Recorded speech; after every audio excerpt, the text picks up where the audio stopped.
E aí galera, tudo bem com vocês? Bom, como a gente não teve notícias muito relevantes nas últimas horas, eu puxei esse vídeo, o 6x1 Responde, que normalmente eu publicaria no domingo, trouxe ele para o sábado. É aquele quadro onde vocês fazem perguntas, eu as respondo em vídeo. Você vem aqui nos comentários e faz uma outra pergunta para que eu responda na próxima edição, e assim a gente vai se retroalimentando até o fim dos tempos. Então desde o início eu peço para você deixar o like no vídeo, se inscrever no canal caso ainda não seja inscrito, usar os comentários para deixar a sua opinião sobre cada um dos assuntos abordados e deixar o seu questionamento para a próxima edição. Esse vídeo é feito com o patrocínio da Betfair, que é um site de apostas esportivas totalmente confiável, inclusive patrocinador master do nosso Cruzeiro. Começo com a pergunta do Charles Batista. Emerson, tem algum jogador além do Brock no elenco atual do Cruzeiro que é remanescente de antes da SAF? Charles, obrigado pela pergunta. Como você bem pontuou, o Eduardo Brock está no Cruzeiro desde 2021, jogando desde 2021, então ele é um cara que vem antes da SAF. E o Felipe Machado, ele foi contratado naquela leva de Alexandre Matos, no final de 2021, virada para 2022, antes do Ronaldo adquirir as ações do clube. Então o Felipe Machado também entra como um jogador pré-SAF. Além desses dois, você pode somar todos os jogadores do Cruzeiro oriundos da categoria de base, porque esses caras já estavam no Cruzeiro há mais tempo. Então, olhando aí para o elenco principal, o Stênio e o Kaique, por exemplo, são jogadores que até jogaram profissionalmente antes da SAF, o Stênio desde 2020, o Kaique desde 2021 com o Felipe Conceição. O próprio Japa, que foi relacionado para o jogo contra o Atlético, essa semana treinou com o elenco principal, também é outro jogador que está no Cruzeiro desde muito moleque. Enfim, o Joseph, esses garotos da base, a grande maioria deles está no Cruzeiro desde o período pré-SAF. Alguns atletas que estão, por exemplo, jogando hoje, o Ian Lucas, que está emprestado pela Ferroviária, e o Denilson, que está emprestado pelo Guarani de Bagé, eles não são pré-SAF, eles foram contratados já na gestão do Ronaldo, mas nesse momento eles estão por empréstimo, eles não são jogadores do Cruzeiro ainda. O Daniel Júnior, outro cara jovem que também passou pela base do Cruzeiro, é outro do elenco principal pré-SAF, ele está no Cruzeiro desde 2021. Então basicamente são esses, tá? De idade profissional, Brock e Machado, e a galera que veio da base. A Daiane pergunta: ano passado tínhamos zagueiros no elenco e quando Brock, Zé ou Oliveira não podiam jogar, o Papa sequer relacionava eles ou deixava no banco colocando alguém improvisado. Esse ano, em vez dele colocar um terceiro zagueiro de ofício, porque o Brock não funciona no esquema com dois zagueiros, além da gente não ter lateral esquerdo, ficamos muito desprotegidos.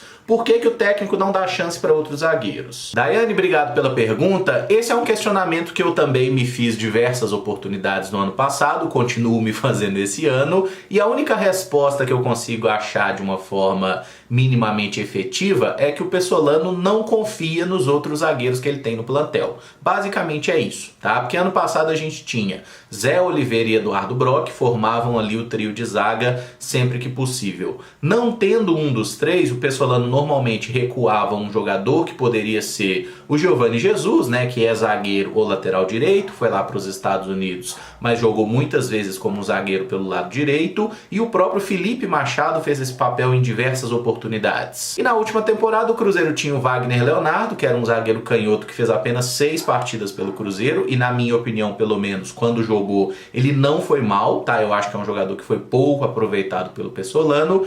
A gente tinha o Matheus Silva no primeiro semestre, que eu consigo entender as razões pela qual o Pessolano não botava. Era um jogador muito pesado, que tinha dificuldade para sair jogando, então ele não encaixava na ideia de jogo do Pessolano. E o próprio Luiz Felipe, que foi contratado no meio do ano, ficou no Cruzeiro ali na reta final de temporada, jogou só 3 partidas e nesse início de ano foi emprestado para jogar pelo Tombense. Então eu concordo com você que é estranho o Cruzeiro contratar zagueiros e não utilizá-los no momento que precisa. E aí eu já vou esbarrar na questão do Neres, que foi contratado no final do ano passado, está sendo relacionado para os jogos, mas ainda nem estreou, e eu acho muito estranho que o Cruzeiro esteja falando em contratar um outro zagueiro, sendo que tem um zagueiro que a gente contratou agora e que ainda nem entrou em campo. E aí eu já abro um outro questionamento. Será que o Cruzeiro está fazendo contratações de jogadores sem consultar o Paulo Pessolano? Porque essa é uma possibilidade. É a única justificativa que eu entendo para se ter contratado o Neres, que é um cara que tem condições legais de jogo, ele não tá com problemas físicos, tanto que o Pessolano relaciona, mas não bota o cara em campo por algum motivo. Será que ele treina mal? Será que ele é realmente muito ruim? Será que o Pessolano não consegue enxergar ele jogando ali na função do Zé Rivaldo? O Reinaldo, por exemplo, que eu acho que é um bom zagueiro que tem tudo para se firmar, a torcida já estava pegando no pé dele do último jogo, aí a culpa não é do Pessolano, a culpa é da torcida. Ah, mas o Reinaldo errou. Não errou de forma decisiva no gol, não. Ele errou uma tentativa de cruzamento, que ele espanou a bola, que foi um negócio patético, mas acontece, tá? Os laterais, os atacantes estão errando isso, um zagueiro não pode errar? Pera aí, né, gente? Mas o que me preocupa de fato nessa história é se a diretoria do Cruzeiro estiver contratando jogadores sem o aval do técnico, porque isso tem tudo pra dar merda, cara. Qualquer jogador que você traz, o treinador tem que no mínimo concordar com a chegada para poder dar oportunidade pro jogador. Você trazer um jogador que não encaixa no plano do técnico, você vai ter o técnico insatisfeito, o jogador insatisfeito e um problema não resolvido no elenco. O Cláudio Bernardes pergunta: você acha que o Cruzeiro está fazendo um mercado sul-americano tímido? Cláudio, obrigado pela pergunta. Não, eu não acho que o Cruzeiro esteja fazendo um mercado sul-americano tímido, não. Até porque tímido seria se o Cruzeiro estivesse fazendo um mercado sul-americano. O Cruzeiro simplesmente não fez. O Cruzeiro é o único time da Série A de Campeonato Brasileiro que não tem nenhum estrangeiro no plantel, nenhum para contar história, para hablar, não tem. Eu achei que o Cruzeiro fosse mais ativo em buscar jogadores de fora do Brasil, coisa que não aconteceu até agora, até porque o Paulo Pessolano é um técnico que trabalhou não apenas no Uruguai, mas no próprio futebol mexicano, então ele tem um conhecimento de mercado interessante também. Só que mais uma vez eu volto na questão da pergunta anterior. Parece que o Pessolano ele é um cara que não tem uma ingerência, um poder de indicação de jogadores, de avalizar. Parece que a diretoria centraliza muito esse papel. Mas tem um outro lado nessa história também. O Cruzeiro não tem que contratar jogador estrangeiro só para falar que tem, né? Ah, ele habla, então ele é bom. Não, o negócio não funciona assim. Se for para buscar um estrangeiro, tem que buscar um estrangeiro que mostre qualidade, né? Que possa ajudar o Cruzeiro, que seja um jogador a fazer a diferença. Muita gente fala da questão cambial, né? Que a moeda dos países sul-americanos ela é até mais fraca em relação ao real, especialmente a Argentina, que tem muitos problemas, mas o futebol na América do Sul, por exemplo, ele é feito em dólar, ele não é feito nos pesos. Então não é tão simples assim para um clube brasileiro com a condição financeira problemática que o Cruzeiro tem, trazer um destaque de um mercado sul-americano, tá? Ainda que seja de uma Colômbia, de um Equador, tem certa dificuldade. Eu acho que o Cruzeiro deveria sim buscar um pouco mais de jogadores nesse mercado e tá tímido até demais, né, velho? Tá inexistente mesmo. O Hugo Silva pergunta: se tiverem jogos do Cruzeiro e do América no mesmo horário, quem sai do caixote? E onde vai jogar o outro? Hugo, obrigado pela pergunta. É muito improvável que seja colocado o jogo de Cruzeiro e América, ou até o próprio Atlético, que eventualmente usa o Independência, no mesmo dia e na mesma hora, né? O pessoal da CBF, que tá longe de ser competente na hora de montar uma tabela, nesse caso, pelo menos, eles sempre colocam os jogos em dias diferentes, ou tipo assim, um jogo 11 horas da manhã, o outro 18 horas, justamente para não precisar ter esse conflito até das questões de torcida. A polícia sempre está envolvida nisso também, né? Questão de mobilidade, de segurança. Então essa possibilidade é muito remota. Mas se porventura acontece um conflito desse tipo, né? Quem joga no estádio é o América. O dono do estádio é o América. O Cruzeiro é um inquilino que paga para jogar lá eventualmente. Tá? Então, para mim é muito nítido o América tem a prioridade sobre o seu estádio. E onde o outro time joga? Bom, se o Cruzeiro precisar de outro estádio, ele pode jogar eventualmente no Mineirão, ele pode jogar no interior de Minas, ele pode jogar em Brasília, aí vai caçar outro rumo para ele. O Vitor Fonseca pergunta: o Lelê do Volta Redonda não seria uma boa para compor elenco na Série A? Tá mostrando habilidade e faro de gol nesse ano, artilheiro do Carioca no dia que estou deixando esse comentário. Abraço e sucesso. Vitor, obrigado pela pergunta, abraço e sucesso pra você também. Cara, o Lelê tá fazendo de fato um bom campeonato carioca, né? Até esse momento são 7 jogos e 7 gols, tá muito bem por lá. Pra quem não conhece o jogador, ele é um centroavante, tem 25 anos, bom porte físico e pertence ao Itaboraí Profute, que é um time também do Rio de Janeiro. Mas dando uma pesquisada aí na carreira do Lelê, ele jogou basicamente por 3 clubes: Itaboraí, Maricá e Volta Redonda. Então normalmente ele está habituado a jogar terceira, segunda ou primeira divisão do Campeonato Carioca, tá? É um jogador que completa 26 anos em outubro, né? Não é um menino, ele já tem 25 anos nas costas e seria absolutamente uma aposta. Tem vários clubes do futebol brasileiro aí especulando esse jogador, né? O Vasco foi citado, Atlético Paranaense, Bahia. Tem muita gente observando esse atleta porque de fato ele tá muito bem no Campeonato Carioca. E eu vejo muita semelhança do Lelê com o Aleph Manga, não necessariamente pelo estilo de jogo. O Aleph Manga é bem mais veloz e o Lelê é um jogador um pouco mais de área, né? Mas até por ambos terem surgido como grande destaque aí num campeonato carioca com a camisa do Volta Redonda, serem caras altos, assim, de um bom porte físico, então vejo semelhança. A questão é que dizem que a pedida pelo Lelê está sendo de 4 milhões de reais. Eu não pagaria isso nele nem fudendo. E é até engraçado a gente ver que muita gente dizia que o Edu, né, que foi artilheiro do Cruzeiro na Série B do ano passado, não tem condição de jogar uma Série A de Campeonato Brasileiro, mas que um jogador que nunca jogou nem uma Série B de Campeonato Brasileiro seria uma boa aposta para a Série A. Vocês entendem que existe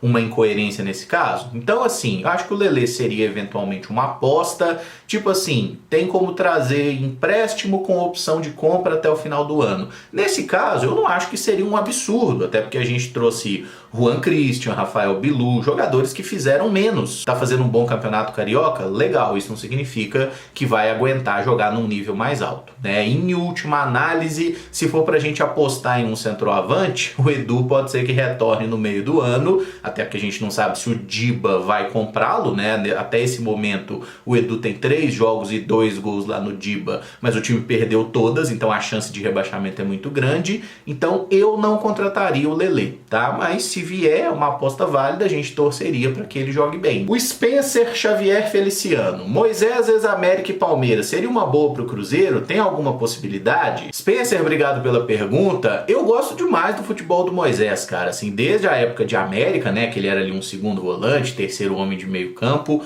Acho ele tecnicamente muito bom jogador, mas acho que é um pouco complicado trazê-lo porque ele tá muito bem na China. O Moisés vai completar 35 anos agora no mês de março e na última temporada pelo Shandong Taishan, ele jogou 35 partidas, fez 16 gols e deu 16 assistências. E eu tava dando uma pesquisada, olhando vídeos aí dos jogos, o Moisés tá jogando pra cacete na China, assim, de 10ão mesmo, armando o time, criando jogada, fazendo gol, jogando demais, né? O Fellaini, que jogou no Manchester United, joga no mesmo clube que ele, era o antigo Shandong Luneng, virou Shandong Taishan, e vale pontuar que o futebol chinês, ele não paga mais aqueles salários absurdos que pagava até pouco tempo. O futebol chinês meio que quebrou. O Moisés é aqui de Belo Horizonte, inclusive, né? Tem toda uma história no América, foi muito bem no Palmeiras também, peça-chave em conquista de campeonato brasileiro. Então, assim, eu não sei qual é a viabilidade, eu não consegui achar até quando vai o contrato dele no futebol chinês,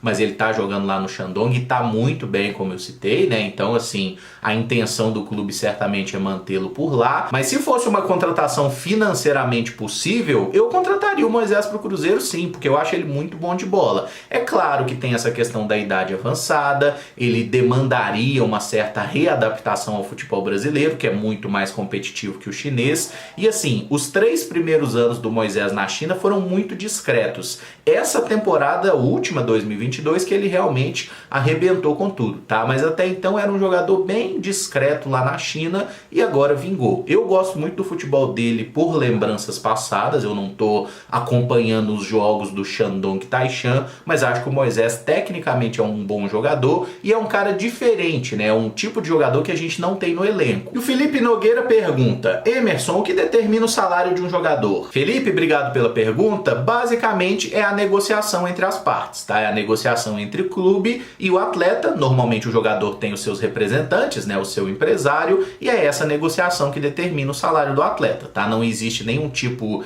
de teto, nenhum tipo de piso salarial, pelo menos até onde eu saiba. Tem o salário mínimo, né? Que é salário mínimo, porque ele é o salário mínimo que pode ser pago a um profissional, mas não tem nenhum tipo de regulamentação, tipo, se você é um jogador de Série A, você tem que ganhar a partir daqui. Não, não tem nada disso. Inclusive no futebol brasileiro tem muito aquela questão do salário que o jogador recebe em carteira e do que ele recebe como direito de imagem, porque o salário que está na carteira, ali incidem os direitos trabalhistas, eventualmente multa rescisória e tudo mais. O direito de imagem é uma forma de dar um tombo, né, que os clubes fazem para, de certa forma, pagar parte do salário por fora. Eu acho, inclusive, que isso não deveria ser permitido, mas né? É assim que o futebol brasileiro funciona há muito tempo, mas não existe nenhuma determinação externa, tá? É uma negociação entre as partes mesmo. O atleta, obviamente vai sempre pedir o máximo possível e o papel do clube é pagar o mínimo possível. E o que a gente viu acontecendo na destruição do Cruzeiro, naquela época de Wagner Pires e Tair Machado, foi meio que o contrário disso, né? Era atletas pedindo salários altíssimos e a diretoria dando esses salários altíssimos porque foda-se, porque queriam era quebrar o clube mesmo, tá? Então é isso. Uma parte sempre vai zelar pelo seu lado, a outra parte, que era o lado do Cruzeiro, não estava minimamente interessado na saúde financeira da instituição. Eu encerro esse vídeo por aqui. Se você gostou, eu peço que deixe o like, se inscreva no canal caso ainda não seja inscrito, use os comentários para deixar a sua opinião sobre cada um dos assuntos e para fazer a sua pergunta para a próxima edição. Muito obrigado por acompanhar, um abraço e até o próximo vídeo. Valeu!